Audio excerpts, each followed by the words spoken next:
Ora, boa tarde a todos. Antes de começar, eu queria dizer que nós vamos gravar esta sessão e, portanto, as pessoas que não quiserem aparecer na sessão, peço que tirem a sua imagem do ecrã. Muito bem-vindos à segunda sessão desta sexta edição das Vozes na Primavera, que, como sabem, é um ciclo de conferências sobre literatura oral que nós já organizamos este ano, como disse, é a sexta vez, e é um ciclo de conferências por membros do Centro de Estudos Ateio de Oliveira da Universidade de Algarve. Este ciclo começou na semana passada e vai até dia 15 de maio, uma sessão por semana. Geralmente é ao sábado, embora haja duas que por motivos de agendamento das próprias pessoas passaram para outro dia, pois serão avisadas. De qualquer forma, já já divulguei o programa geral. Hoje vamos ter a segunda conferência de Lucília Chacoto, que se intitula Um estudo dialetal de alguns provérbios portugueses. Lucília Chacoto é professora na Universidade do Algarve, professora de Linguística, tem dedicado o seu estudo em grande parte aos provérbios portugueses, já fez em anteriores edições das Vozes na Primavera, deste ciclo, conferências sobre os provérbios, e também já fez comunicações em vários congressos sobre o mesmo tema, e, além disso, conferências sobre artigos sempre sobre este tema dos provérbios. Portanto, vamos ouvir agora a professora Lucília, e Lucília, quando quiseres, fazes favor. Obrigada. José Joaquim, não queres dar mais uns minutinhos? Eu acabei de chegar e se calhar há pessoas como eu que só passaram 2 minutos da hora, se calhar esperavam mais um bocadinho, não? Achas que não vale a pena? Para mim pode ser. Como quiserem. Eu por mim... Estás a ver, estão a chegar pessoas. Começar, pode ser, a Lucília pode, entretanto, começar a dizer alguma coisa, por exemplo, porque é que se interessa pelos provérbios, como é que começou o interesse pelos provérbios. Acho que isso seria um tema interessante para mais uns 3 minutinhos. Se ela concordar, enfim, Claro. Bom, como é que me interessei pelos provérbios? Eu julgo que da mesma forma que nos interessamos por outras coisas, comecei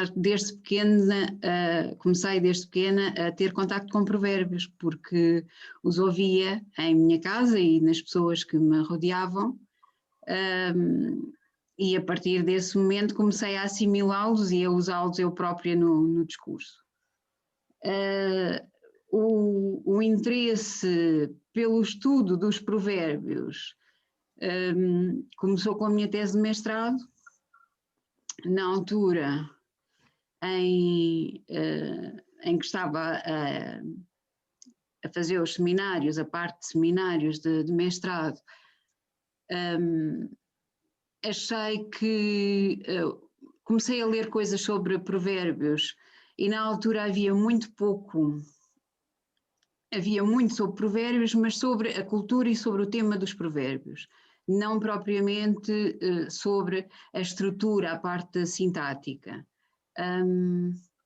E como eu estava a fazer um mestrado em léxico, sintaxe e didática, acabei por ter interesse em desenvolver um estudo sobre a sintaxe dos provérbios e comecei a consultar muitas recolhas para constituir um corpus e comecei-me a dar conta de que, apesar da ideia que nós temos que os provérbios são frases fixas, e são de facto, dei-me conta que apresentavam variação.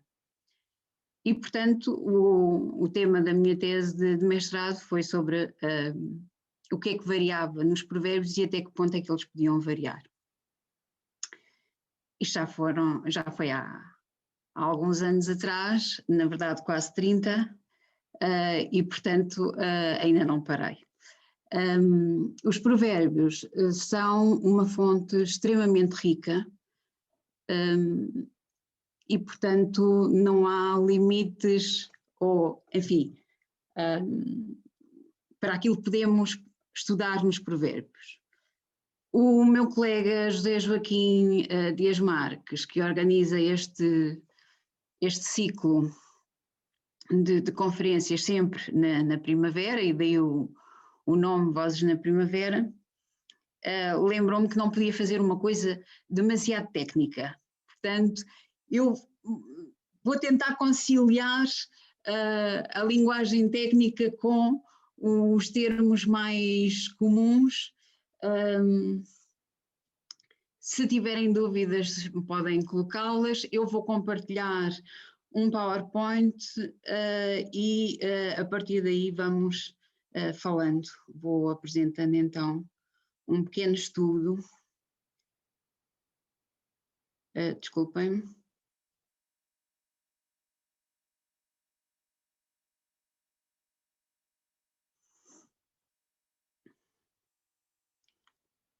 Estão a visualizar, sim? Sim, está. Pronto. Está bem. Então, como eu já disse, os provérbios são frases. Tem aqui o meu contacto, se depois me quiserem escrever, elchacota@ualg.pt.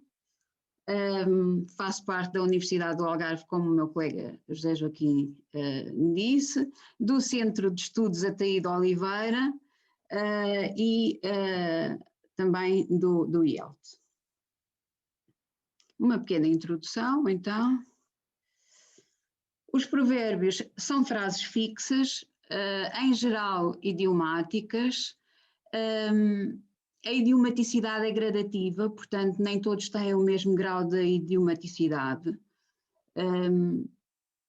Alguns começam por ter um sentido literal e ganhar o seu sentido figurado posteriormente. Apresentam variantes, como também já aqui disse, sobretudo lexicais e sintáticas, mas não só, como vamos ver. São muito ricos, quer do ponto de vista cultural, quer do ponto de vista linguístico. O facto de serem, sobretudo, transmitidos oralmente, faz com que apresentem as marcas do dialeto e também do socioleto dos falantes que os utilizam no seu cotidiano. Portanto, sobretudo a nível de instrução, muitas vezes é perceptível pela forma como o provérbio é enunciado. Normalmente, as recolhas de caráter geral, e por recolhas estou-me a referir não só aos adagiários, aos rifoneiros, mas também a dicionários de provérbios, monografias, etc. As recolhas atenuam as diferenças dialetais e diferenças socioletais, porque os grafam, em geral, segundo a ortografia vigente e segundo as normas da gramática normativa. Esse facto, portanto, o facto das recolhas não representarem muitas vezes a forma como os provérbios são enunciados segundo a pronúncia e segundo o socioleto do falante, portanto, o nível de instrução, sobretudo o nível de instrução do falante, faz com que nós, ao consultarmos recolhas, não nos demos conta dessas diferenças, dessa variação. Damos-nos conta, sim, de diferenças a nível lexical ou de construção, mas não de pronúncia e até de falta de acordo, muitas vezes,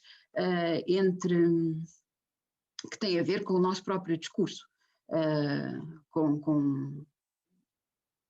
características da fala. Tal facto dificulta a utilização dos provérbios para fins de estudos dialetais ou até sociolinguísticos.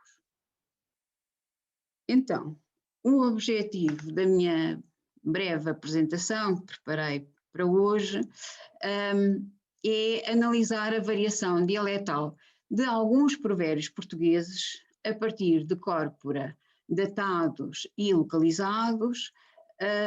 Todos os provérbios foram recolhidos no século XX, mostrando um pouco os lugares da recolha. Temos, por exemplo, provérbios que foram recolhidos em Arcos de Valdevez, portanto em Viana do Castelo. Temos provérbios recolhidos no Soajo, Germil, Ponte de Lima, Trás-os-Montes e Alto Douro, Vimioso, portanto em Bragança, Vinhais, também em Distrito de Bragança, Chaves, Faia, portanto Viseu, vamos descendo, Miranda do Corvo em Coimbra, Monsanto, Castelo Branco, Escusa em Porto Alegre, Almodóvar, Baleizão, ambos do Distrito de Beja, Odeleite e Lagos no Distrito de Faro e vários recolhidos em diferentes ilhas dos Açores. Portanto, temos aqui realmente um percurso de norte a sul de Portugal continental e também algumas amostras de Portugal insular. Vamos então começar por mostrar alguma variação que os provérbios mostram os provérbios recolhidos nestes lugares vão mostrar a nível do som, mais propriamente variação fonética, fonológica, do som, para não tornar isto demasiado técnico. Dou, aliás, no próprio título, a hipótese de fonética fonológica corresponde ao som. Então temos, por exemplo, um provérbio meteorológico: abril vai a abelha onde há de ir e a sua casa bem dormir. O que este provérbio permite observar é aquilo que normalmente, vulgarmente, se designa a troca do V pelo B. Ou seja, abril vai a velha onde há de ir e a sua casa vem dormir. Seria a correspondência na variedade do português padrão. Aquilo que vulgarmente se designa troca do V pelo B não é um termo muito exato, na realidade isto corresponde a uma neutralização da oposição fonológica entre B e V. O que significa este termo que eu acabei de utilizar, significa que o B não é trocado pelo V. Para os falantes do norte de Portugal, o B e o V são equivalentes. Têm o mesmo valor, digamos assim, e, portanto, podem ser utilizados no mesmo contexto.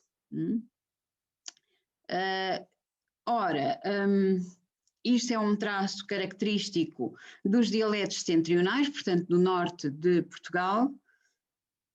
O facto de o B e o V terem o mesmo valor, digamos assim, fonológico, faz com que depois haja casos de ultracorreção ou hipercorreção, em que temos um B que o próprio falante do norte, falante desses dialetos setentrionais, vai substituir pelo V. Portanto, isto mostra, e é o que nós temos aqui no provérbio, pelo São Tiago pinta o vago, em vez de bago, e sol na eira, água no naval, não pode ser.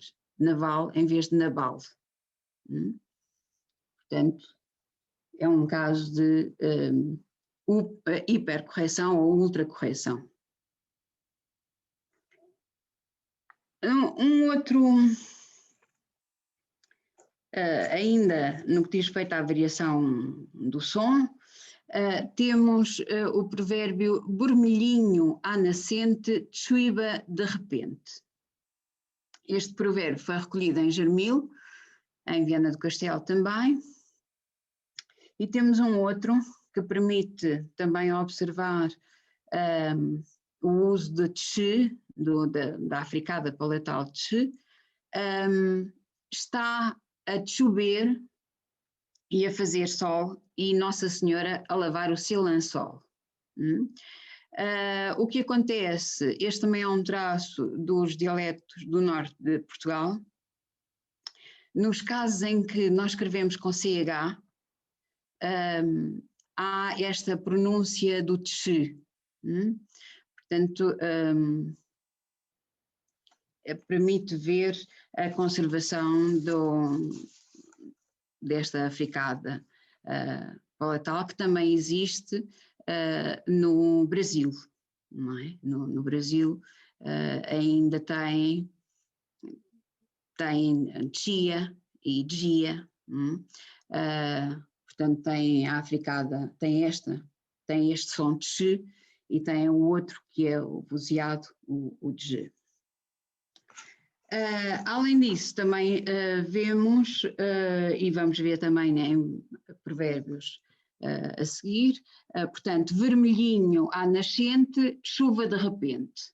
Se do lado da nascente o céu está vermelho, significa, são provérbios meteorológicos também estes, significa que vai começar a chover. E está a chover e a fazer sol, e Nossa Senhora a lavar o seu lençol. Portanto, a associação da chuva e do sol em simultâneo é um fenómeno que deu origem a inúmeros provérbios meteorológicos. Passo então para o provérbio seguinte. Neste caso, destaquei a negrito ou a bold, se preferirem, aqui duas palavras. Quem fora da terra vai casar, ou tem riqueza, ou a vai buscar. Este provérbio também foi recolhido no Soares, em distrito de Viana do Castelo. Permite-nos ver a conservação do ditongo ou, pronunciado ou, é uma pronúncia que ocorre a miúde e que faz parte também da conservação deste ditongo ou, é uma característica também ela dos dialetos do norte de Portugal. Pelo contrário, o provérbio seguinte mostra-nos já recolhido no sul, o primeiro, em Adelaide, distrito de Faro: ditoso seja aquele que ouve o trovão, ouve, forma do verbo ouvir, com a monotongação, portanto não se conserva o ditongo ou, mas monotonga-se. Já o provérbio seguinte, para além de nos mostrar a monotongação do ditongo o mostra-nos também a ditongação do ditongo, a monotongação do ditongo ei, também ela própria do sul, dos dialetos do centro e sul de Portugal. Quem ceia, isso vai deitar, má noite vai passar. Portanto, aqui o ditongo ei de ceia e de deitar, e o ditongo oi de noite, em vez de noite.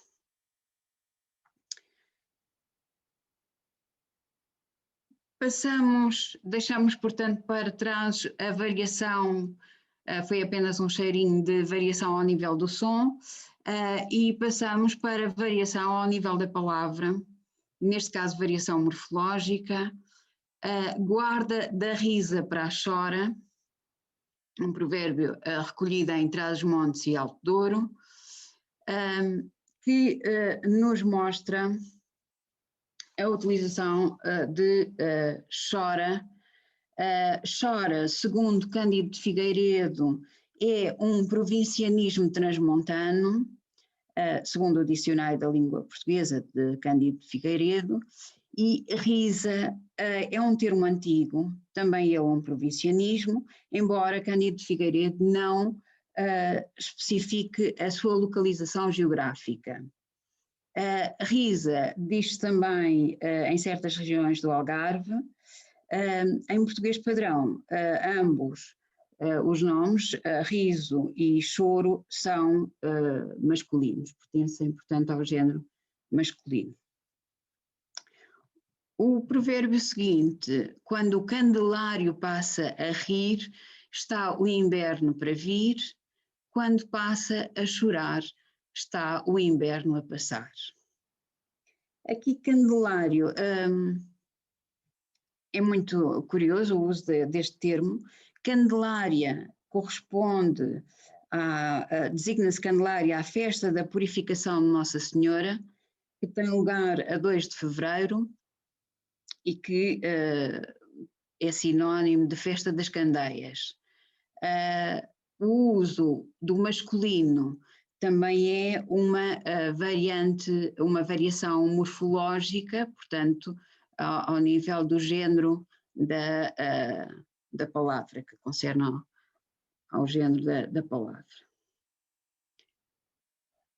Temos agora 2 provérbios, ambos recolhidos no sul, na região do Alentejo: com quem te vi, com quem te compari. Este provérbio mostra-nos a forma do verbo comparar, aqui na primeira pessoa do singular do pretérito perfeito do indicativo, compari em vez de comparei. Muito provavelmente este uso de compari, que é considerado dialetal e que é característico dos dialetos meridionais, portanto do sul de Portugal, o uso de compari é muito provavelmente resultado da analogia, por semelhança, digamos assim, por aproximação com os verbos da segunda e da terceira conjugação, que apresentam esta terminação aí nesta pessoa e tempo e modo. Temos também um outro exemplo no provérbio seguinte: gato roubado, o rabo lhe parece, recolhido em Lagos, distrito Faro, que mostra uma característica muito comum no Algarve, embora não só no Algarve, mas que faz parte das características dialetais do Algarve, que é a queda da vogal U em posição final de palavra, gate em vez de gato e rabe em vez de rabo. No discurso oral ouve-se muito na zona de Faro, e não só, dizer o meu livro, o meu carro, em vez de o meu livro, o meu carro. E, portanto, isso é visível aqui nesta...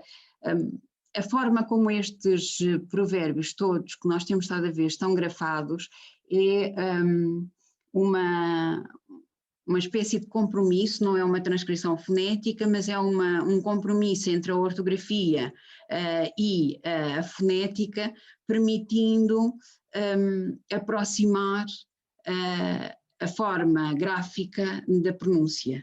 E, portanto, permite-nos ver alguns fenómenos que são, sobretudo os primeiros que nós vimos, e neste também, aqui a queda do gato e rabo em vez de gato e rabo,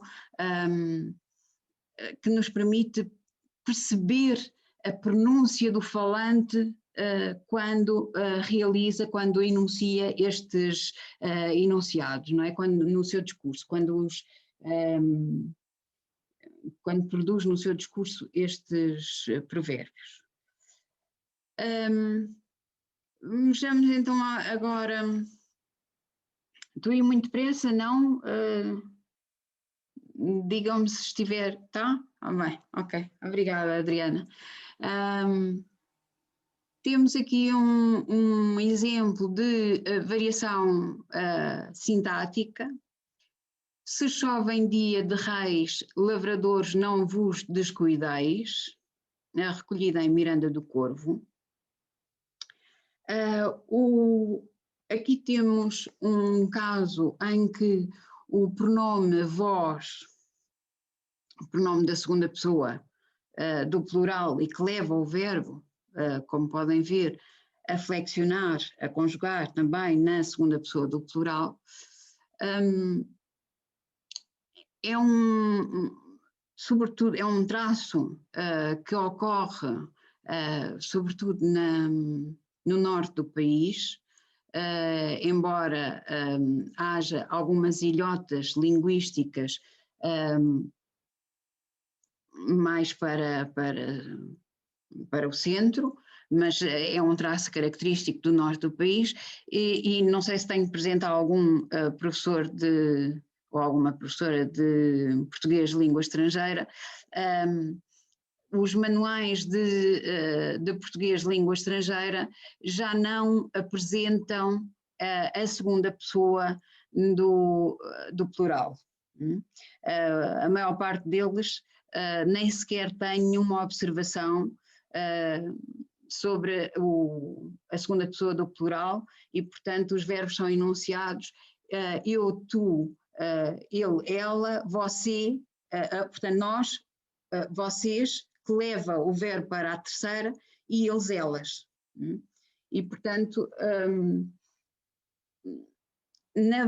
realmente no português padrão, na variedade padrão, nós já não utilizamos o vós, mas ele ainda continua vivo e em pleno uso nos dialetos setentrionais e, portanto, convinha pôr nem que fosse uma notinha para que não causasse estranheza quando um estrangeiro que andou durante bastante tempo a estudar português, língua estrangeira, de repente vai ao norte de Portugal e ouve escrito a segunda pessoa do plural, que ainda ocorre. Portanto, e aqui temos um provérbio recolhido no século XX em que se usa ainda a segunda pessoa do plural. No caso do provérbio seguinte, eu fizer amigas se tiver a pão, falta-me o sal, o azeite e o cravão. Recolhido em Monsanto, eu destaquei aqui o verbo fizera e tivera. Ambos os verbos estão, o verbo ter e o verbo fazer, estão flexionados, conjugados no pretérito mais que perfeito simples. Na língua padrão, este tempo mantém-se apenas no registro escrito, mas a verdade é que nós temos aqui um exemplo em que dialetalmente ainda ocorre no discurso oral.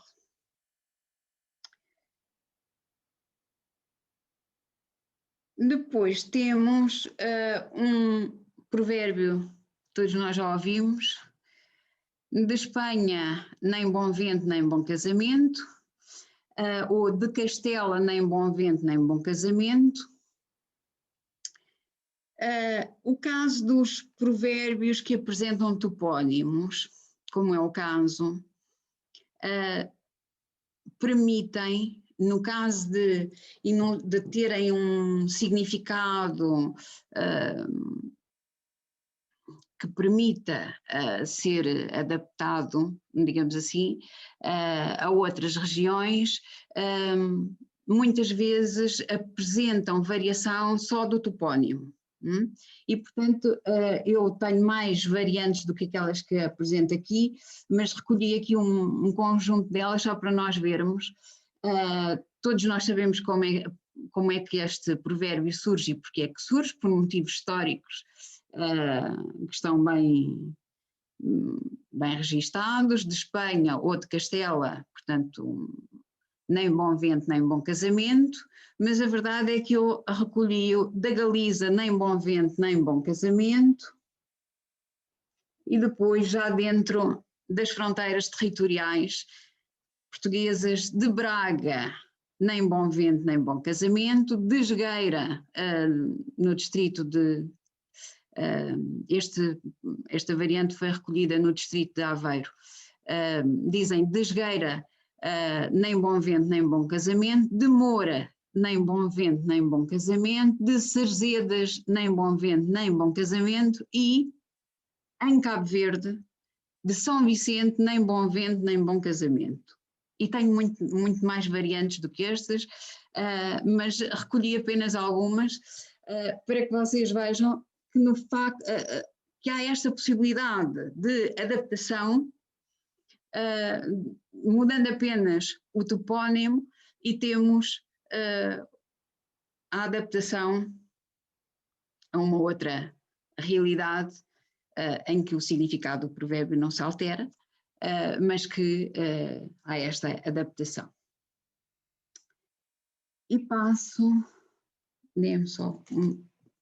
deixem-me só ver um pouco de água.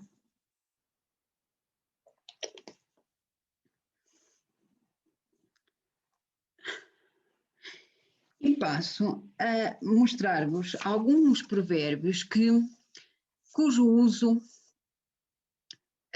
está restrito a uma região, ou seja, aquilo que nós podemos considerar provérbios tópicos, ou seja, devido às suas próprias características, o uso está circunscrito a uma determinada área geográfica. O castelo de Toca, temos chuva muita ou pouca, recolhida em Arcos de Valdevez. Segundo Leite Vasconcelos, trata-se de uma referência a uma penedia chamada Castelo de Rio Frio, em Arcos de Valdevez. E, portanto, quando esta penedia está coberta de nuvens, diz-se que o castelo tem touca, está com touca. Portanto, o castelo de Toca é sinal de chuva, seja ela muita ou pouca.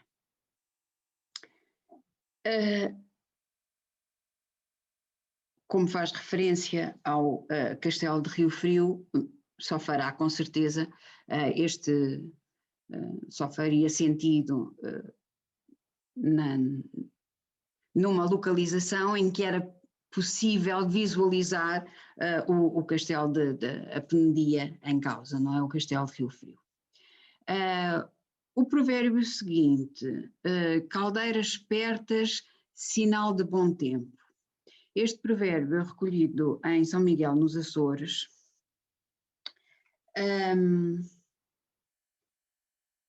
O que são as caldeiras? Cortes Rodrigues explica que nas furnas se diz que as caldeiras estão espertas quando as caldeiras fumam mais do que a costume, ou seja, quando deitam mais vapor. Cândido Figueiredo, no Grande Dicionário da Língua Portuguesa, refere que caldeira é um termo utilizado nos Açores e na Madeira para designar uma cratera vulcânica em forma de bacia. E, portanto, se essa cratera vulcânica está a deitar mais vapor, então dizem em São Miguel que as caldeiras estão espertas e, portanto, é sinal de bom tempo. Mostro-vos aqui o que são, de facto, as caldeiras. Portanto, tem aí uma imagem das furnas, da cratera vulcânica, não é? Que apresenta realmente a forma da bacia e que está a expelir vapor. Também o provérbio, quando o pico tem capelo, é sinal de mau tempo. Dizem no Faial, também nos Açores. É mais um exemplo de um provérbio tópico, que, portanto, será de exclusivo uso local. Aqui faz a referência, o capelo é, portanto, o chapéu, digamos assim, que aparece no pico e, portanto, que é tido como sinal de mau tempo. E aqui tem uma imagem do pico com capelo, portanto, coberto de nuvens, não é? Dá aquela imagem de chapéu, como se tivesse um chapéu por cima.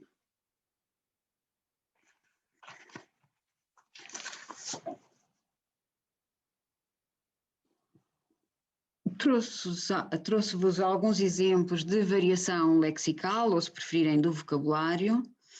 Quem cega e fia, ouro cria.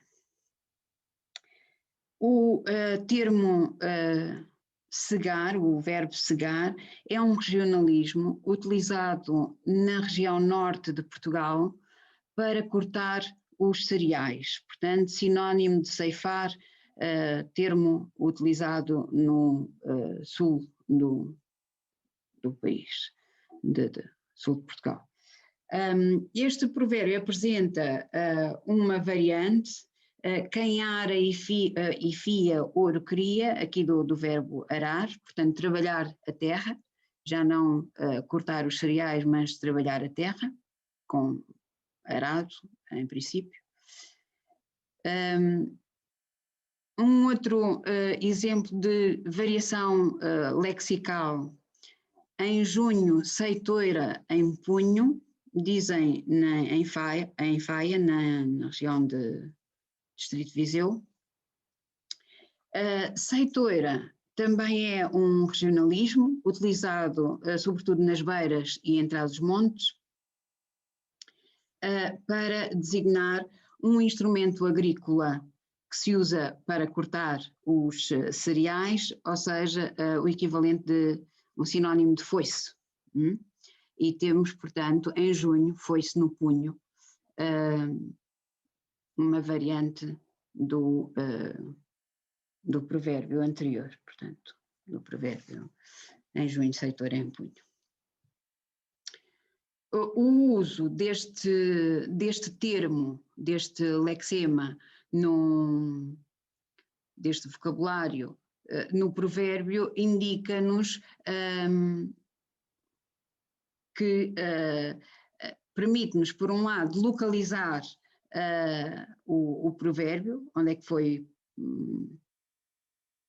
registado o provérbio, restringindo ou a uma variante em particular, a uma área geográfica específica.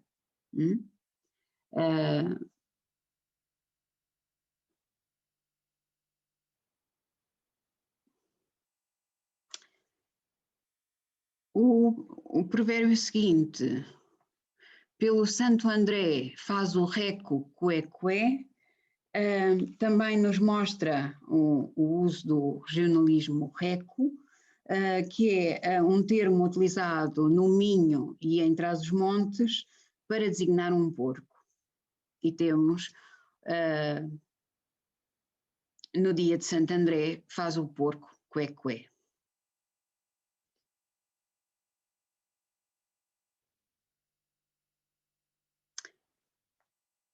Ainda no que diz respeito à variação do vocabulário, temos o provérbio dia de São Matias, já ugam as noites com os dias.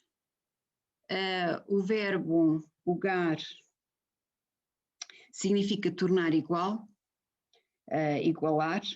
É considerado um regionalismo e apresentamos a variante por São Matias, noites iguais aos dias. Aliás, aqui, tendo em conta, não digo que seja uma variante do mesmo provérbio, mas é um provérbio dado que realmente não há, o significado é igual, é o mesmo significado, mas são duas estruturas sintáticas distintas, mas que permitem visualizar o uso do vocabulário sinónimo. Temos um outro exemplo: quem come em chibo não come em bode, recolhido em Almodóvar.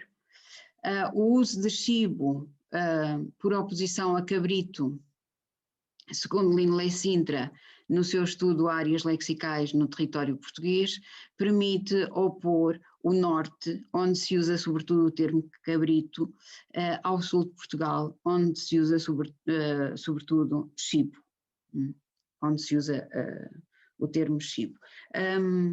Alguns falantes consideram que chibo é o termo, designa a fase intermédia entre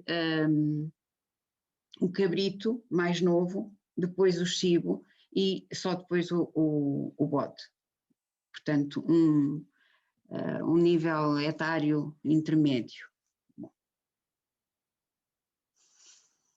E termino com a apresentação com este provérbio que todos nós já ouvimos: todos os caminhos vão dar a Roma, com a adaptação todos os caminhos vão dar ao mar, que traduz esta variante recolhida em Flores, que traduz a consciência da insularidade dos açorianos. E, portanto, eles não dizem todos os caminhos vão dar a Roma, mas sim, todos os caminhos vão dar ao mar. E pronto, terminei a apresentação. Não sei se tem... Guardei bastante tempo para conversarmos um pouco. Lucília, agora não te esqueças de tirar o compartilhamento da tela, que é para se ver. Já está. Já está. Muito obrigado, Lucília. E agora todas as pessoas podem fazer todas as perguntas que sempre pensaram e sempre gostaram de fazer sobre provérbios e nunca se atreveram. Eu acho que pode ser a própria Lucília, não é necessário ser eu aqui a moderar, mas vejo já ali a Adriana com a mãozinha no ar. As pessoas que não sabem, que sabem pôr a mãozinha, põem a mãozinha, as que não sabem, pois falem, mas antes de falarem, não se esqueçam que tem que ligar o som. Por favor, Adriana. Liga o som. Bom, então, boa tarde. Eu aproveito a cumprimentar também as pessoas amigas que estão aqui e colegas, e, portanto, Lucília, muito obrigada. Como eu disse na última vez, a minha colega de gabinete, que agora já não estamos no mesmo gabinete, mas fomos durante muitos anos colegas de gabinete, e nesta tua apresentação já houve aqui coisas que pensei, bem, vou ter que conversar contigo também, outra vez, e continuamos a falar sobre este assunto. 3 ou 4 coisas que eu aqui vi. Uma delas é interessante, aquele provérbio que é, acho que é quem come ao jantar e vai deitar, mas à noite vai passar, acho que é qualquer coisa assim, eu só apontei só uma parte, É um provérbio que me vai ser útil porque eu estou a traduzir um texto, quer dizer, uma coisa que ando a traduzir há muitos anos. Já existe uma tradução portuguesa, mas houve uma altura que comecei a traduzir, tentando manter rimas e tudo isso, que não fica bem igual ao latim, porque nem sempre no latim, só bastante mais tarde começavam as rimas, que são as regras de saúde da Escola de Salerno, de medicina. E uma daquelas que eu vi seria, que diz lá, em latim não rima, não é? Por acaso, mais ou menos, ex magna coina, stomaco fit maxima pena, assim, mais ou menos. Ut sit nocte levis, sit tibi coina brevis. Portanto, por um grande jantar, faz o estômago muito penar, para que de noite estejas leve, que o jantar te seja breve. Ou, variantes, por um grande jantar, faz o estômago muito penar, para que à noite te sintas leve, que tenhas um jantar breve. Portanto, estas eram as tentativas de pôr a coisa assim a rimar. E, portanto, é esse provérbio que já estava, era usado também nesta escola de Salerno de medicina, não é? Que ia buscar muito a saber popular, aliás, era muito a sua base.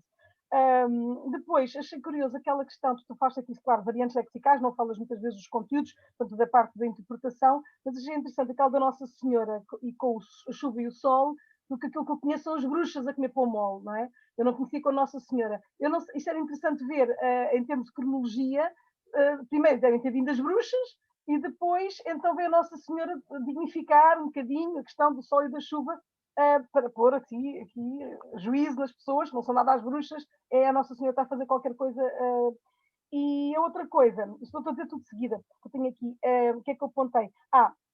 Os manuais de português para estrangeiros, de facto, é uma coisa chocante para mim não ter lá a segunda pessoa do plural, porque acho que é de um preconceito terrível, que é porque quem fez os livros, quer dizer, alguém que ou é de Lisboa, nós estamos sempre a dizer de Lisboa, mas de facto é muito feio não estar lá a segunda pessoa, os livros estarem e serem continuamente usados há anos e anos e anos e anos, que são usados sem a segunda pessoa do plural, e a verdade é que o povo não segue os manuais para estrangeiros, o povo continua a falar, não é? Inclusive, nós temos esta como é que eu ia dizer, esta forma de em que quando falamos, não é? Dizemos, por exemplo, eu trago-vos aqui uma coisa, o que é que vocês acham?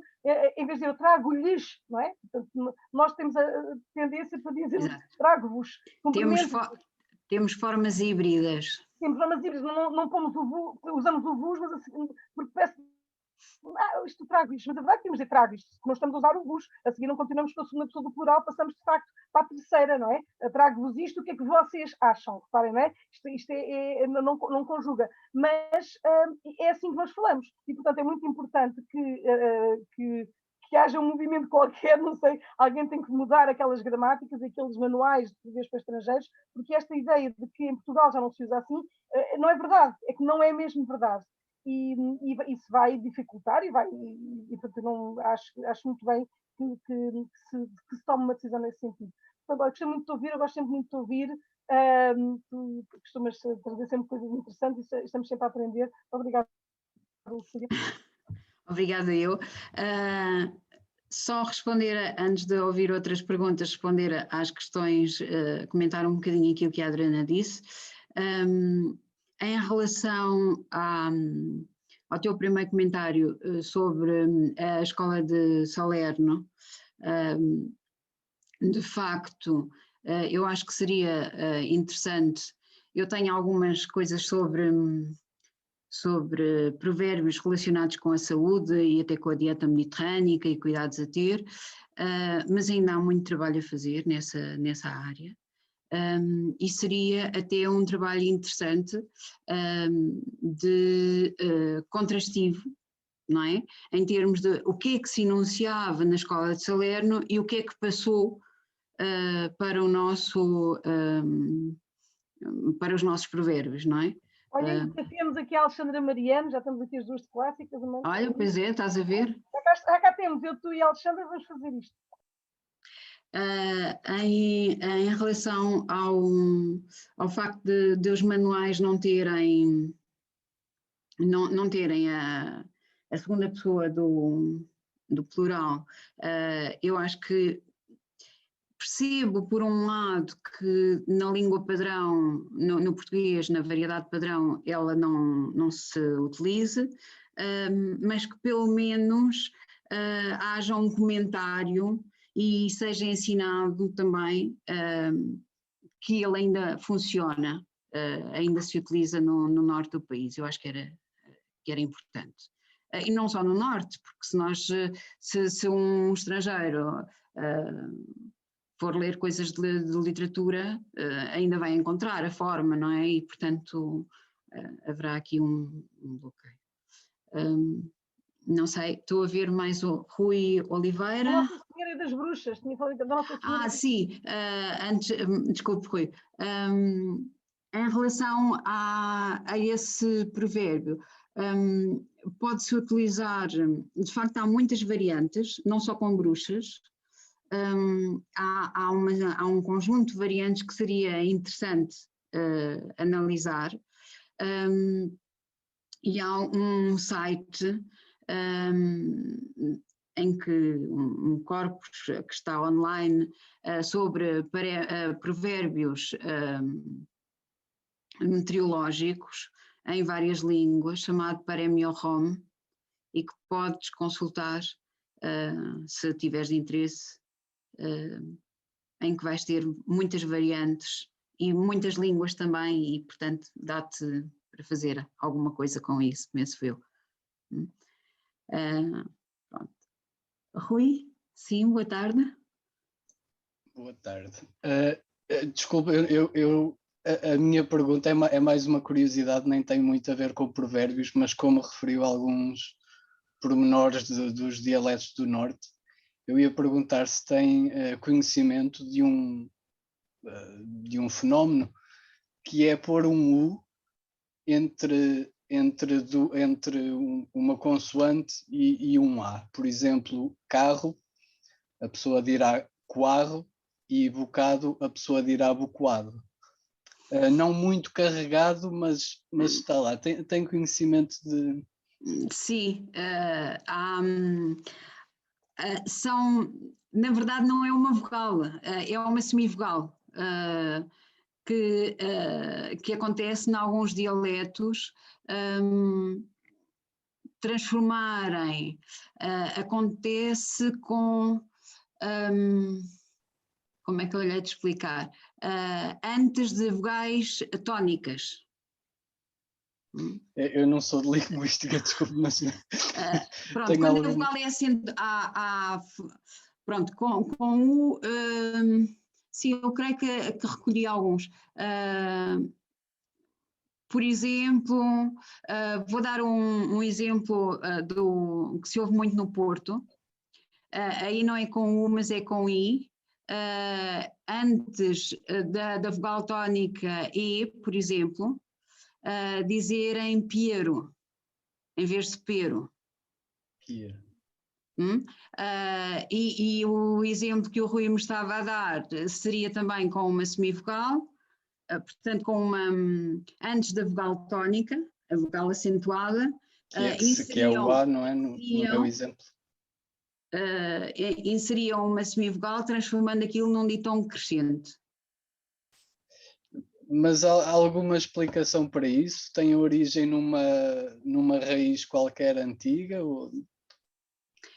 Não sei dizer, sei que isso acontece, há vários casos em que acontece, não sei se sabe, mas a maior parte dos ditongos existentes em português tem primeiro a vogal e depois a semivogal, ou seja, aquilo que se ouve menos e que é menos, que leva menos tempo a pronunciar, é considerada semivogal.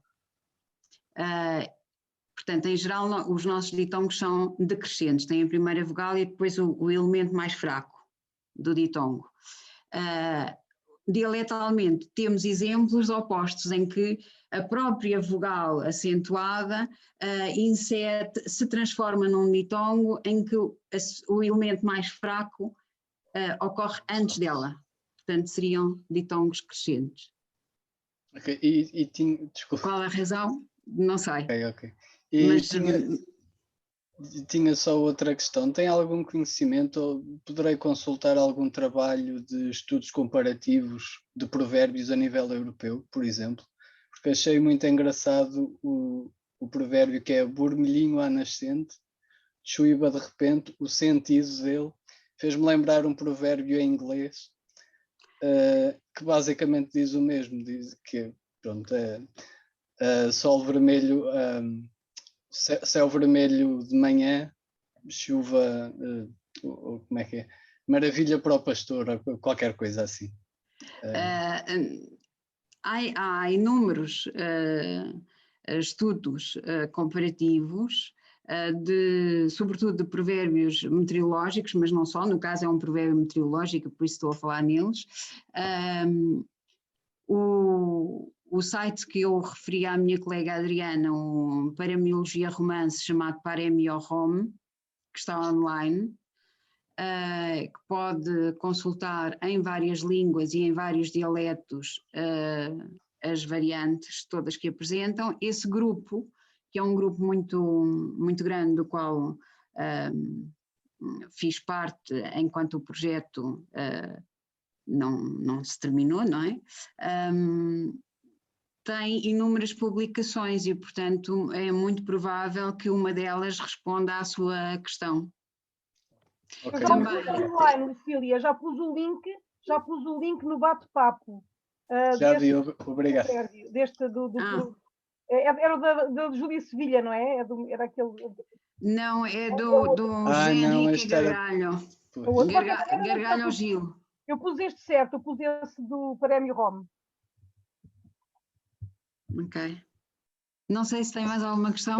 Não, era só, muito obrigado. Mas qualquer coisa podem-me escrever para El Chacoto, colocando questões, e eu aí depois posso até mandar referência mais precisa. Se tiver interesse, mande-me um mail e eu consulto as minhas bases de dados e mando-lhe referências mais precisas. Ok, obrigado. Nada. Estou a ver um Ruivinho Brazão. Boa tarde, Ruivinho. Olá, professora Lucília. É realmente uma riqueza ouvir quem sabe sobre a nossa paremiologia. E ouvir, neste caso, em vertentes que não são bem da minha apetência. O encarar do fonológico, o encarar de variantes lexicais, de variantes morfológicas e sintáticas, nem tampouco, muito menos, ter o rigor de registar os enunciados segundo o rigorismo das variantes, mas simplesmente naquilo que é essencial. Nas recolhas feitas, não tinha bem em vista o respeito por variantes de toda a ordem que acabou de fixar, como a fonológica, como a lexical. No entanto, respeita-se na essência. Queria dizer-lhe que no Algarve ouvi dizer das crianças a chover e a fazer sol e as bruxas a cozer pão mal. É uma variante. Nós temos-las. Queria também dizer-lhe que me habituei a defender que as variantes na articulação do B e do V do norte estão muito próximas do tipo de latim que atingiu o norte e que foi diferente do latim que chegou aqui ao sul. O latim vindo de Itália, norte ao sul, refletiu-se na nossa articulação. Eu lembro-me de garoto. Chegava uma velhinha muito querida à minha casa, no Conselho de Lolé, Boliqueime. A minha mãe era Maria do Carmo. E eu via-me e vinha ajudar. Dizia: ai, vizinha Carminha, desde que cheguei ainda não pari.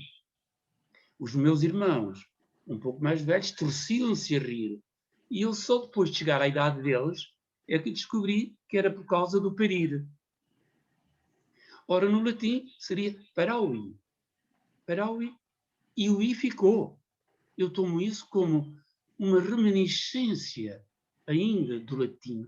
Paraui, mandaui, amaui. Nós dizemos no Algarve, eu amei. Em Lisboa é quase o latim, amaui.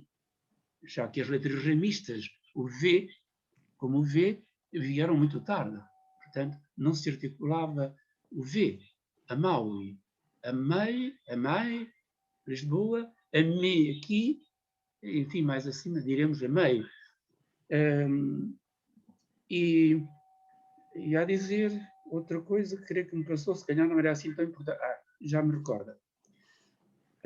A professora Lucília utiliza muito o dialectal, onde, na minha prática, eu digo de outro modo.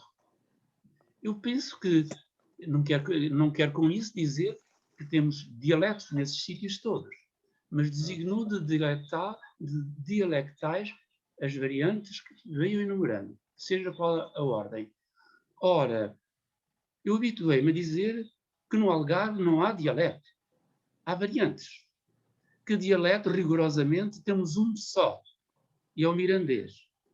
Eu estou com certeza a exagerar, mas gostava que a professora Lucília me dissesse se usarmos o regional nessas variantes que enumerou, não será efetivamente desadequado ou desapropriado, em vez de dizermos dialectal, que não faz parte da minha praxe na classificação.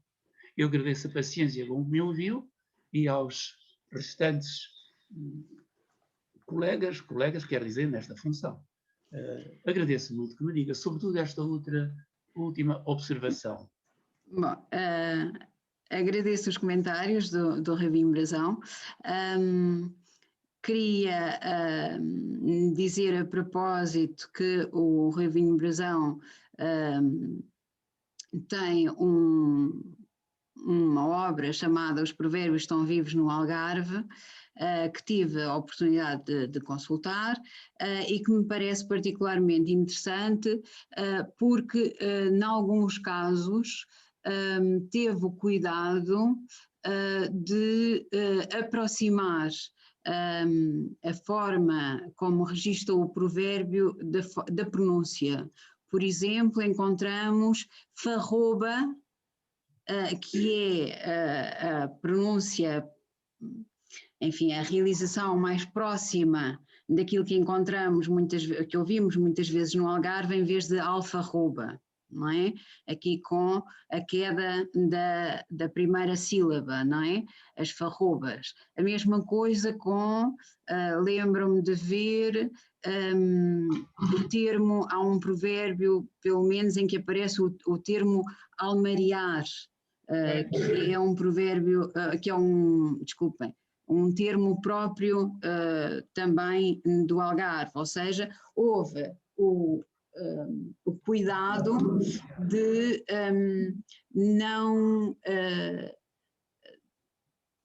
não normativizar tudo, não é?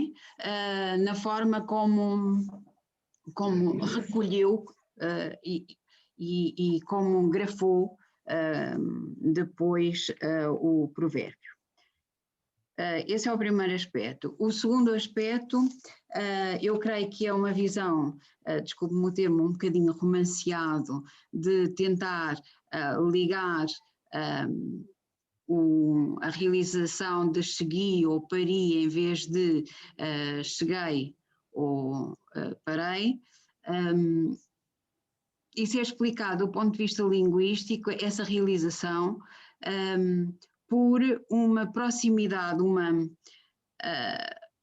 por analogia com os verbos da segunda e da terceira, na primeira pessoa do singular, apresentam a terminação em i e, portanto, torna-se mais fácil para os falantes apresentar nas três conjugações a mesma terminação, em vez de terem que pensar que os verbos da primeira conjugação, nesse tempo e nessa pessoa, tempo e modo, é diferente dos verbos da segunda e da terceira, que são iguais.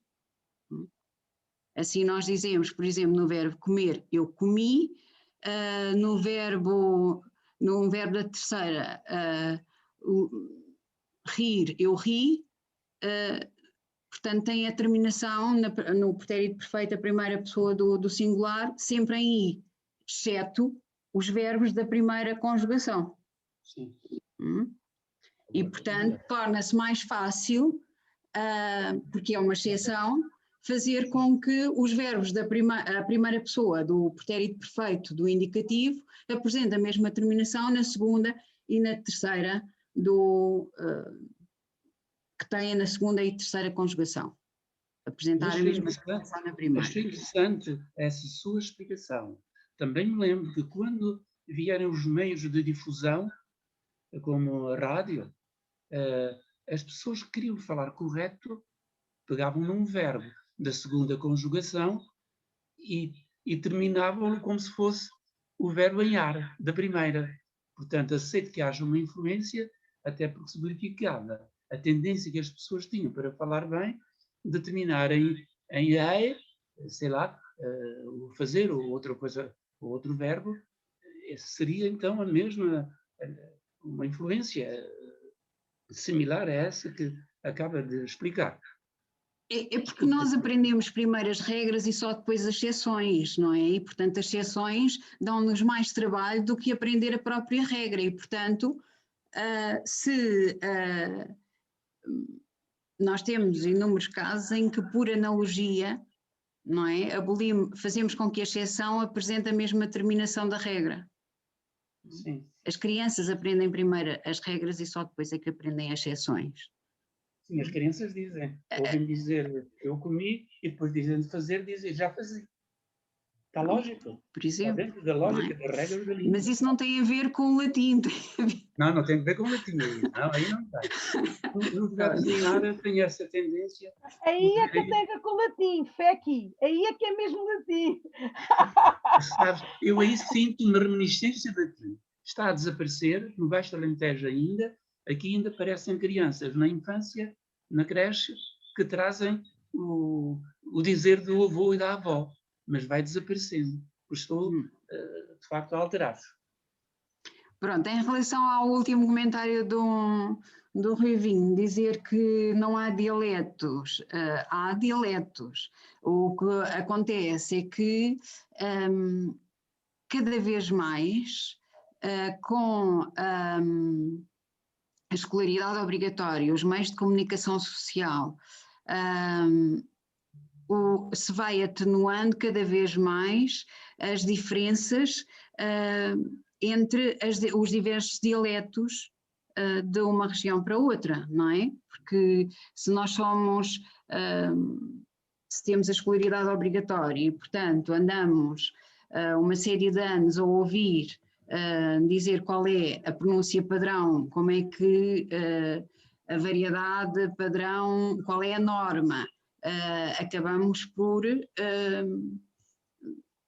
atenuar as nossas diferenças, mas que elas existem. E existem dialetos, claro que existem. Pois também é comprovável. Nota-se mais, talvez. Lucília, deixa-me só dizer uma coisa, só te dizer ao professor Rui Vinho de razão. Só uma coisa, desde 1999 que o mirandês é língua. É língua.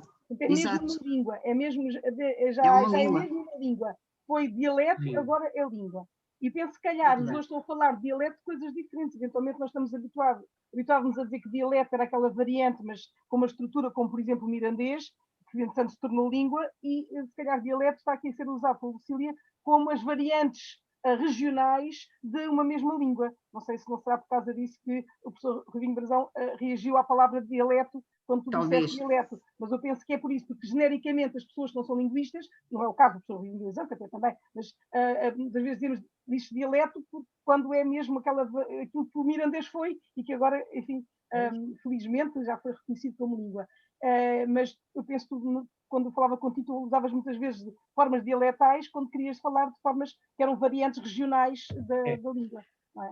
Porque é assim que se utiliza em dialetologia. Eu sei, explicaste-me isso, mas como isto é uma conversa conversa assim mais informal, se calhar explicar isto com todas as dialetos, não estava a falar de dialeto no sentido de que momento nós dizemos, mas linguística de dialeto como variantes regionais de uma língua. Muito bem. Diz, Alexandra, boa tarde. Obrigado. Estás sem som, tens que ligar o som. Boa tarde a todos, Lucília em particular. Lucília, tenho só uma pergunta.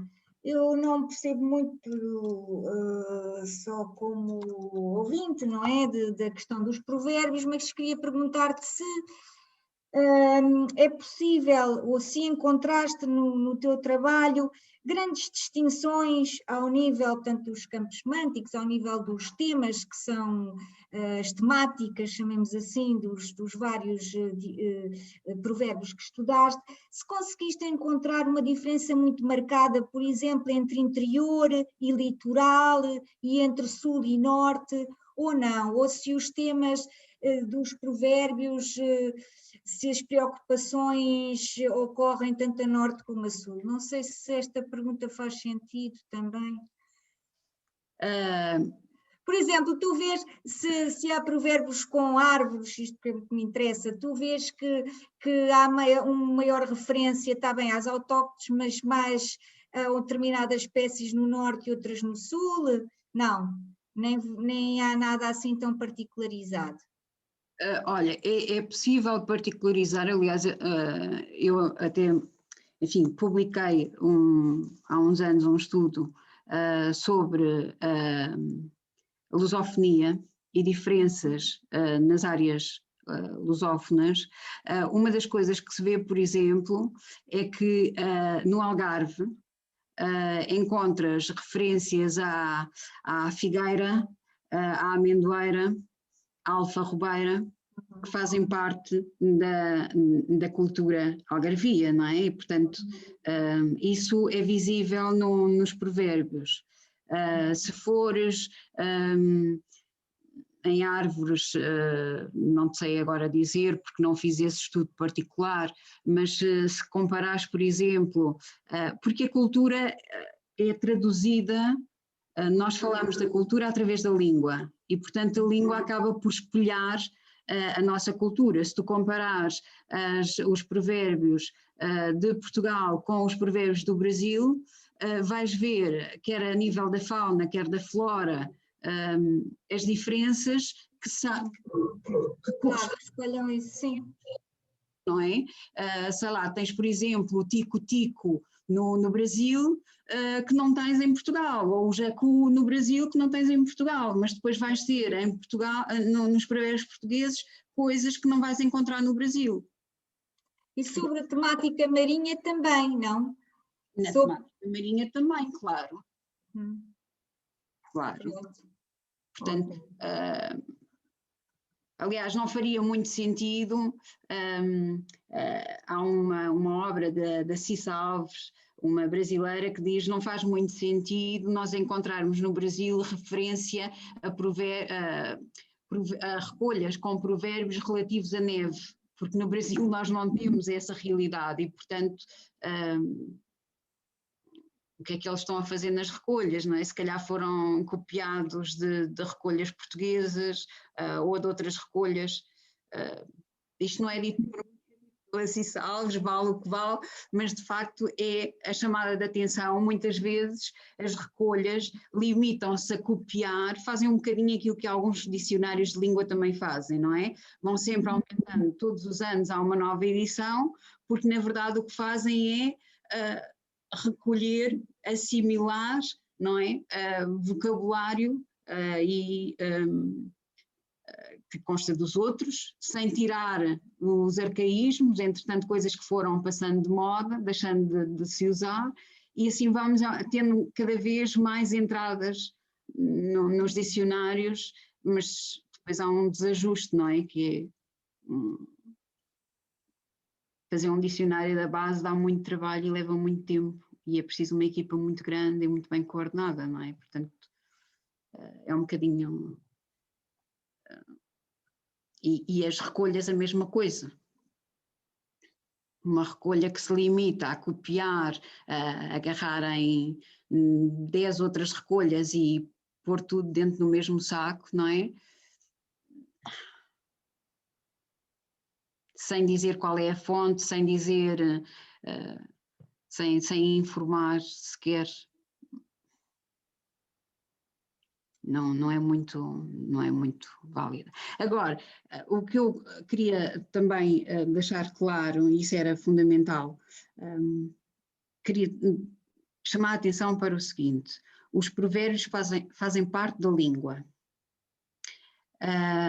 E, portanto, o que acontece com a forma como os provérbios são recolhidos e são grafados, é um bocadinho o que nós vemos na literatura. Dependendo do objetivo, nós podemos escolher em literatura uma edição crítica ou uma edição com fins mais escolares, ou uma edição diplomática, ou uma edição, enfim, há vários tipos de edição. Nos provérbios também, se calhar, quando eu disse os provérbios utilizam as normas da gramática normativa, fazendo os acordos entre sujeito e verbo, por exemplo, ou utilizam a ortografia vigente. Para algum tipo de estudos, para a maior parte, se calhar, dos estudos de provérbios, estudos temáticos, como referiu ainda há pouco a Alexandra Mariano, não tem qualquer problema. Para um estudo temático ou um estudo cultural, não tem qualquer problema utilizar uma recolha que utiliza a ortografia vigente e as normas da gramática normativa, não tem qualquer problema, porque nós podemos estudar a temática ou aspectos culturais assim. Onde se levanta a questão é se eu quiser mostrar, mas o provérbio se faz parte da língua, ele tem que ilustrar também. Eu posso estudar dialetos a partir dos provérbios, mas então aí, cuidado, o que é que eu posso estudar? O léxico? Sim, o léxico posso, mas se eu quiser estudar aspectos ligados ao som ou à morfologia, se calhar já vou ter que fazer a recolha de outra maneira e ter outros cuidados na recolha, não é? É a mesma coisa com uma obra literária. Se eu quiser só conhecer a história, se calhar posso usar uma edição para fins escolares ou de divulgação, não é? Agora, se eu quiser ter outros cuidados e fazer uma análise de outro tipo, se calhar já vou precisar de uma edição crítica ou uma edição, um outro tipo de edição, não é? Depende do nosso objetivo. Não sei se... Há uma série de mensagens no bate-papo, eu não tenho estado a ler, peço desculpa, não sei se alguém... Eu pediria às pessoas que queiram, ainda tenham alguma pergunta e que não saibam como é que se mete aquela mãozinha, que por isso simplesmente ligam o som e falem. Sim. Enquanto ninguém liga, eu, como sou eu que sou chefe disto, não tenho direito a pôr a mãozinha e, portanto, tenho que falar. De qualquer forma, eu queria deixar para o fim, enfim, deixar o falar antes. E eu gostava de dizer duas coisas a propósito de uma sobre um comentário da Adriana e outro da Alexandra. E que é a questão no caso da Adriana, aquele provérbio de está Nossa Senhora a estender o lençol ou estão as bruxas a cozer com o mole.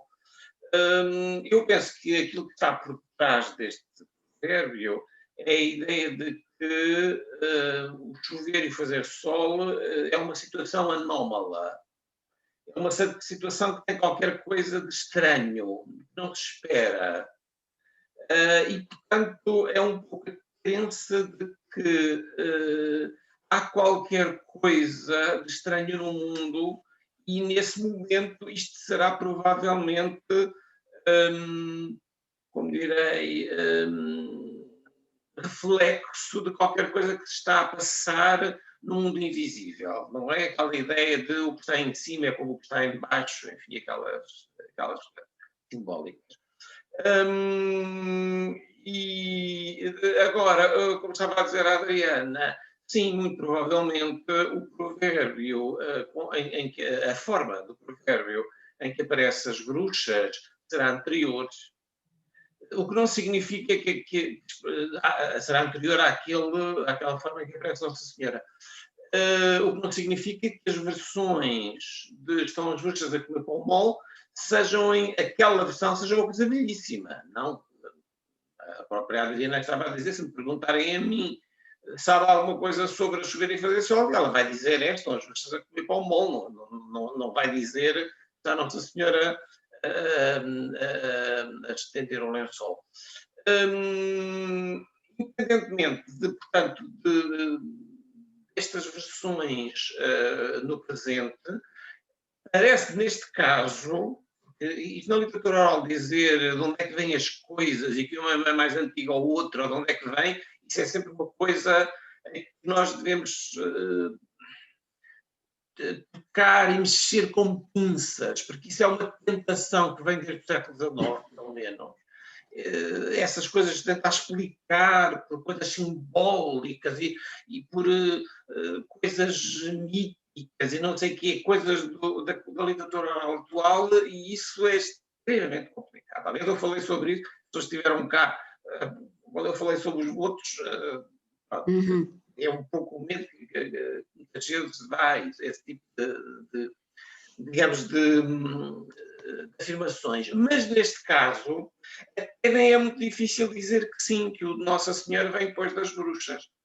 Desde os princípios do cristianismo, e isso é uma coisa que aparece, por exemplo, no São Martinho de Duma, que se tentou corrigir o que diziam os rústicos, as pessoas que moravam nas aldeias, que deviam acabar com determinadas crenças que eram crenças vergonhosas, era uma espécie, digamos, de restos do paganismo, e que essas pessoas que já não eram pagãs continuavam a transmitir. Não é? É isso, aliás, que explica depois a transformação em determinado momento dos nomes dos dias da semana. Enfim, isso é outra história. No caso...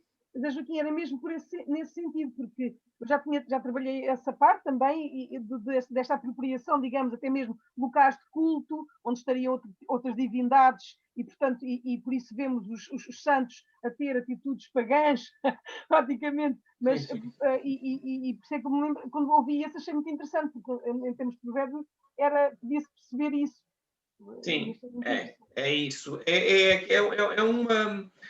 Pronto, neste caso é uma coisa popular, digamos, não é? Provavelmente, não sei, ninguém sabe quem é que teve a ideia de dizer Nossa Senhora a estender o lençol, não é? Pronto. Provavelmente Nossa Senhora a estender o lençol antes seria a bruxa a estender o lençol, não é? Pronto. Mas parece-me óbvio que nesse caso aqui há uma tentativa, digamos, de substituir precisamente umas crenças antigas por uma crença moderna e, digamos, mais fácil de fazer passar na oralidade. Há uma coisa, por exemplo, muito engraçada, que é o princípio de muitos e muitos dos ensalmos. Os ensalmos são orações para curar doenças. Os ensalmos são, por definição, uma coisa pagã. Há ensalmos extraordinariamente que se percebe perfeitamente que aquilo tem um fundo pagão imenso, e que os informantes resolvem isto começando o ensalmo deste seguinte modo. Jesus, que é o santo nome de Jesus. Onde entra o santo nome de Jesus, não entra mal nenhum. E depois a seguir dizem o provérbio, o ensalmo com as maiores coisas, que nada tem a ver com o cristianismo, mas bom, as pessoas já estão desculpadas do que estou a dizer. Eu, bruxas, eu começo logo por dizer Jesus. Não é? A outra coisa era em relação à Alexandra, e também é uma coisa com este cuidado que a gente tem que ter sempre sobre a literatura oral. Pareceria de facto, num lugar em que não há, carvalhos, não, os provérbios não falam sempre de carvalhos. Ou que no interior não houvesse provérbios a falar do mar. Enfim, até não há muito tempo as pessoas não conheciam o mar no interior. Não é? Por isso, não conheciam, nunca tinham ido. Não é? Eu conhecia nas minhas entrevistas que fiz, recolhas que fiz nos anos 80 em Trás-os-Montes, encontrei muita gente, por acaso, às vezes vinha, não é que eu perguntasse às pessoas, mas há pessoas que nunca tinham visto o mar. Tinham visto o mar na televisão. Pronto. Depois da televisão, ou seja, é uma coisa que chegou atrás dos montes já com certeza nos anos 60. Ora, uma das coisas, no entanto, mais curiosas é que há quadras, por exemplo, que falam sobre a vida do marinheiro é uma vida muito dura, passa a vida não sei quê, a trabalhar em cima da sepultura, encontra-se em Trás-os-Montes. Eu ainda há muito pouco tempo, e tenho isto relativamente, como é que se diz, fresco, porque há pouco tempo estive a rever as notas para isso, num artigo sobre a vida do Marujo. A vida do Marujo. É sobre, é um texto lírico em que um marujo se queixa do que é ser marujo e trabalhar no mar, nos barcos e todas as dificuldades que se passam e tal. E há versões, é verdade que a maioria das versões é no litoral, mas há versões do interior. E nesse caso até é estranho, porque o mar é uma coisa que a pessoa não sabe, nunca viu o mar, mas é como a neve. É essa coisa que a pessoa estava a dizer no Brasil. Bom, eu acho que no Brasil há lugares em que neva, no sul, pelo menos, acho que há lugares em que neva. Mas independentemente disso, a pessoa sabe o que é a neve. Pode nunca ter visto. Pode, com dificuldade, fazer uma comparação com a neve. Não é? Mas as pessoas sabem o que é neve, pois é uma coisa que cai do céu e que é branca e muito fria. Pronto. O mar seria a mesma coisa. Portanto, o marinheiro em cima, passa a vida em cima da sepultura, que é o mar, isso. As pessoas sabem, é muita água, é como se fosse um rio que enche a terra toda. Pronto. Mas o que me pareceu muito curioso foi encontrar essa versão da vida do marinheiro, do marujo, das várias agruras de uma pessoa que trabalha no barco e tal. Há uma versão, pelo menos, que eu conheço, que é daquela zona, que eu vi, que é uma versão, penso que até é do princípio do século XX, e que é daquela zona do Minho que é confinante contra Trás-os-Montes. Portanto, é claramente uma coisa do interior. Portanto, o que é que terá interessado as pessoas? Provavelmente, isto sou eu a tentar arranjar uma explicação para aquilo, provavelmente ali o que interessava mais era um trabalhador que está a exprimir as suas dificuldades, do que propriamente a questão do mar, ou ele ter um trabalhador como é que se diz, num barco, ou isso. Mas, sim, em princípio, embora em princípio, como estava a dizer a Alexandra, sim, esse tipo de correspondência faz, não é? Como estava a dizer a Lucília, os nomes das árvores ou das flores que se aplicam a certo nome de uma árvore que se diz em Portugal e depois que no Brasil se diz a propósito de uma flor ou de uma árvore que exista lá, a mesma quadra, por exemplo. Isso provavelmente é o mais óbvio, mas depois há exceções que dão que pensar. Sim, deixa-me só dizer... A minha parte já acabei, agora só falo do fim para fechar isto. Não, era só para chamar a atenção para duas coisas. Uma delas é o facto de os provérbios sendo idiomáticos, muitos deles faz com que o significado que o provérbio tem não corresponda ao significado das palavras que o constituem, por exemplo, e portanto, o provérbio pode conter palavras que nós não saibamos o seu significado e isso não nos impede de sabermos qual o significado que o provérbio tem e de usar. Por exemplo, sei lá, nós não precisamos de saber exatamente a origem, o que é que está na origem, dizer a cavaldade não se olha ao dente, não é? Podemos saber que se alguém me oferece uma coisa eu não devo pôr defeitos porque a cavaldade não se olha ao dente, então ainda estás a pôr defeitos naquilo que eu te ofereço, é dado e ainda pões defeitos, não é? E podemos usar o provérbio, não precisamos de saber que as cavalgaduras eram examinadas, a dentição das cavalgaduras, para nós sabermos a saúde e a idade das mesmas, não é? Portanto, quando íamos comprar um cavalo, não precisamos de saber isso. E, portanto, podemos usar o provérbio sem saber o que é que está na origem e porque é que tem a palavra dente e porque é que tem a palavra cavalo, etc. Porque o provérbio em si é idiomático, tem um significado idiomático, não tem um significado literal. E isso faz com que uma possível explicação, não quer dizer que seja, eu por acaso penso que a explicação não é exatamente essa, mas como disse o meu colega José Joaquim, a questão do marinheiro que ocorre numa zona de interior, não é? A referência, essa quadra para já é transmitida oralmente, não pode não retratar alguma coisa que tenha a ver com aquela região onde foi recolhida a quadra, mas ela não deixa de existir por isso. Isso é um aspecto, significa que, pronto, é transmitida oralmente, embora, e continua a usar-se, embora não transmita o significado, não tenha não represente a realidade hoje.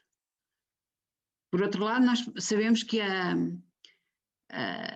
costa, o litoral e os cursos de água têm vindo a sofrer alterações ao longo dos séculos e, portanto, era preciso ver como é que era há 3, 4 séculos atrás, nessa região onde o meu colega José Joaquim disse que encontrou a quadra, que expressão é que tinha o mar há uns séculos atrás nessa região. Ou se havia pessoas a mudarem-se para o litoral e, portanto, isso fazia com que tenham levado para lá essa quadra com a referência ao marinheiro, não sabemos, não é? É um bocadinho... mas, por outro lado, realmente, muitas vezes vêem-se adaptações, sei lá, estou-me a lembrar daquele provérbio laranja de manhã é ouro, à tarde prata e à noite mata. Em certas regiões de Portugal encontrei a variante com azeitona e no Brasil há uma variante com banana. É exatamente igual. A azeitona de manhã é ouro, à tarde prata e à noite mata. E banana de manhã é ouro, à tarde prata e à noite mata. Portanto, pode haver estas adaptações de um local para outro, de uma região para outra. Não sei. Boa tarde. Boa tarde, professora Lucília, como está? Já não sei se lembra de mim. Obrigada pela sua breve apresentação. Já não é a primeira vez que eu ouço, desde há muitos anos que nos conhecemos, embora não nos encontremos, mas aqui estamos na webinar. Muito obrigada. Eu não vou acrescentar nada àquilo que disse, mas de qualquer modo, como há aqui algumas pessoas que eu não conheço, só gostaria de referir que há pouco tempo saiu um livro de uma poetisa nortenha, do Minho, e que de facto faz uma listagem das terras onde ela nasceu e onde a sua família nasceu, sobre de facto estes dialetos, sobretudo do acervo cultural galaico-doriense. portanto é um livro muito recente, que saiu há 1 ano e pouco, de Maria Mamed.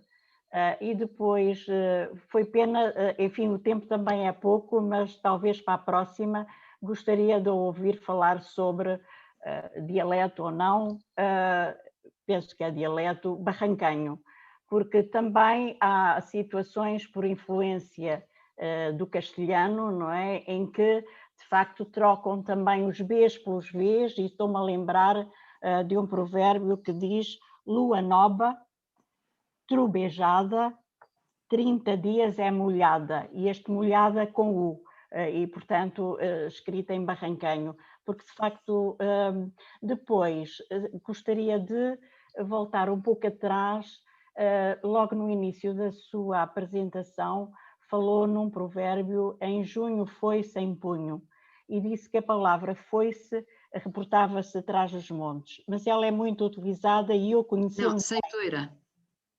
Sim, Ceitoira. mas depois eu estou a falar na foice, porque também está entre parênteses trás dos montes. Também, Mas ela, sim. Mas ela aparece, e eu conhecendo bem a linguagem agrícola, ela aparece bastante, portanto, no Alentejo, e esse provérbio em vários livros de Tomás Pires e outras referências. Sim. O que eu disse foi que ceitoira... Ela surge com bastante frequência. Foi sim, ceitoira é um regionalismo. Enfim, eu não disse que foice era um regionalismo. Estava-me a referir a foice, pronto. Não, ceitoira é um regionalismo. Foice tem uma difusão muito maior. Claro. Não é tão marcada como o termo ceitoira. Exatamente, pronto. Eu entendi, mas sim, às vezes gostaria, pronto, de que fosse... Muito obrigada. Em relação ao barranquenho, há uma tese, uma amiga minha chamada Maria Vitória Navas, que tem uma tese de doutoramento sobre o barranquenho. E por acaso já vi essa referência, e enfim, o que me levou a isso foi de facto a filologia do barranquenho de Leite Vasconcelos, não é? E eu conhecendo alguma coisa da obra de Leite Vasconcelos, sob o ponto de vista cultural e social, portanto, interessei-me por aí. E já agora acrescentaria que também, em relação ao professor Dias Marques ou à professora Alexandra Mariano, que existem de facto... existe um trabalho de doutoramento, mestrado, de Ana Mineiro, da Universidade Católica, sobre a linguagem da marinha e a linguagem naval e a linguagem do mar. Portanto, tem cerca de, talvez, quase 10 anos esse trabalho. E também existe uma coleção que está no Museu da Marinha, uma coleção de vários tomos do almirante Vilarinho, que faleceu há cerca de 4 anos, com a bonita idade de 100 anos, e que fez um levantamento sobre a linguagem naval, a linguagem marinha, na área da paremiologia, ou, se quiserem, na área das expressões proverbiais e culturais que têm a ver com mar, marinha, naval. Portanto, são referências que para já estou a recordar. Existem outras mais, mas essas serão mais específicas. Obrigada, e obrigada, Lucília. Mas assim, posso dizer uma coisa? Eu só queria dizer, já agora que falou a Marinela, e está aqui o Rui Soares, para quem não conhece, porque há algumas pessoas que não conhecer, é o presidente, não sei se a Marinela é vice-presidente, não sei, da Associação Internacional de Paremiologia. E ainda há pouco tempo... Não, eu estive aqui só em presença como pessoa que gosta de provérbios, e portanto, mas de qualquer modo agradeço, Adriana, a sua apresentação, mas não era sobre isso que eu gostaria de falar. Sim, eu sei, mas eu queria dizer que ainda há pouco tempo estávamos a falar de associações no Algarve, científicas, e alguém disse assim, mas há alguma associação científica no Algarve? E disse, então nós temos aqui no Algarve uma associação internacional de paremiologia, quer dizer, as associações têm que ter um sítio qualquer onde tem a sua sede, e esta associação tem sede em Tavira, portanto, não deixa de ser internacional só porque em Tavira nós é que temos às vezes, não olhamos para o que está perto, né?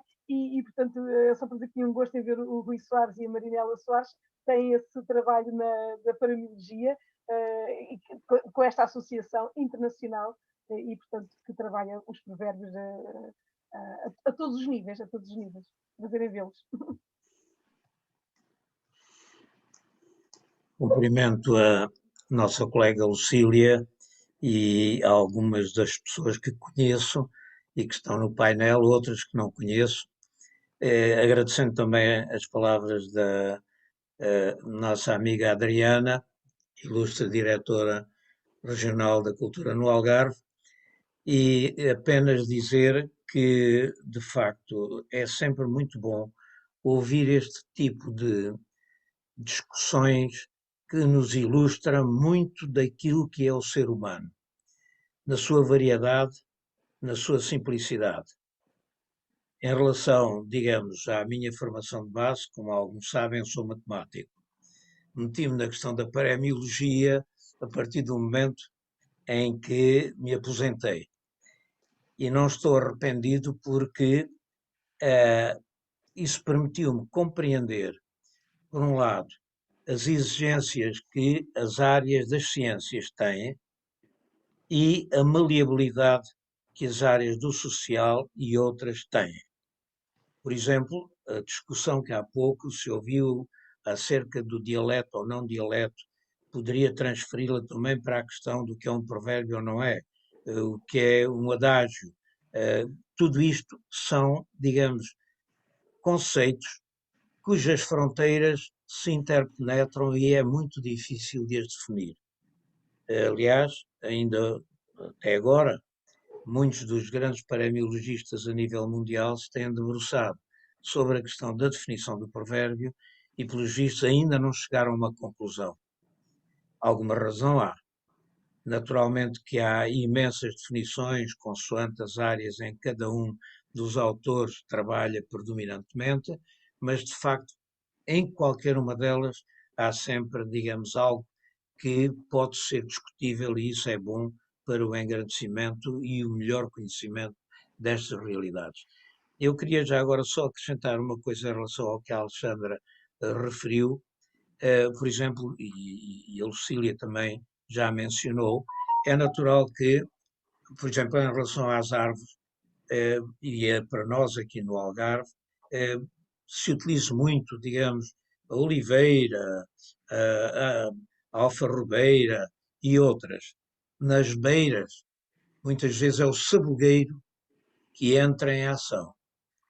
E isso não retira absolutamente nada à interpretação da substância daquela expressão. Da mesma forma que, realmente, também já aqui foi referido, não faz muito sentido, por vezes, nós termos determinados provérbios, como, por exemplo, provérbios sobre elefantes, nós temos que eu conheça um, em português. Não faz muito sentido, porque realmente não temos à mão de semear elefantes e não conhecemos o suficiente sobre a sua vida, sobre a sua utilidade, etc. Curiosamente, em relação ao Brasil, também não faz muito sentido, embora conheçamos vários provérbios de origem mais brasileira, um que eu gosto sempre muito de citar, porque tem dois, são muito interessantes. Um deles é crocodilo que se cuide em rio onde há piranha. E outra variante que diz, em rio onde há piranha, crocodilo nada de costas. Ora bem, eu penso que, como já aqui foi referido, muitas vezes não é necessário, se calhar, ter um contacto direto com a realidade, mas sim conhecer os elementos que figuram na expressão proverbial para de lá se poder tirar o sentido. Termino esta breve intervenção com um outro que eu gosto mesmo muito, e ainda relacionado com o crocodilo, que diz que crocodilo que se cuide se não vira balsa de madame. Muito obrigado a todos e se alguma vez necessitarem dos nossos préstimos, cá estaremos. Muito obrigado.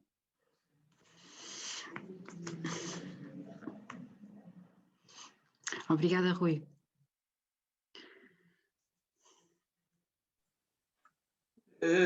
Bom, não sei se mais alguém quer dizer alguma coisa. Enquanto as pessoas vão pensando nisso, eu queria agradecer. Estive a ler agora as mensagens que mandaram pelo bate-papo, pelo chat.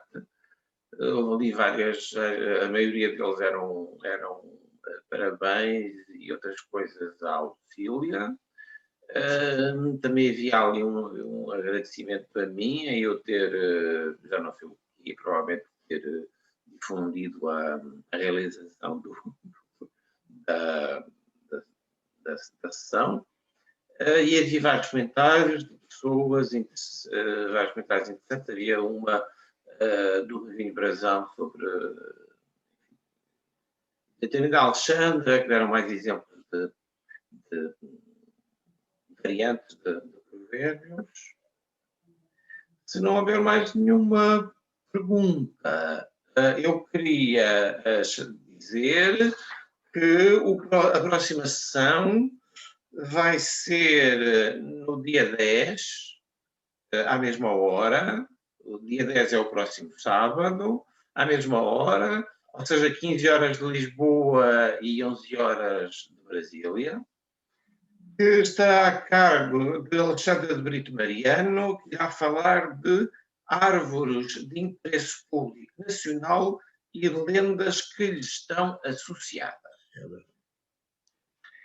E, como se costuma dizer nas atas, nada mais havendo a tratar, dá-se por encerrada a sessão. Muitíssimo obrigado a todos. Espero encontrar-vos aqui no próximo dia 10, ou seja, no próximo sábado, e para mais uma conferência que será a terceira, e depois, se não puderem vir a essa, ainda tem mais 5 até ao fim, até ao dia 15 de maio. Muito obrigado a todos. Obrigada. Uma boa Páscoa. Uma boa Páscoa. Boa Páscoa. E até sábado. E até sábado. Obrigado.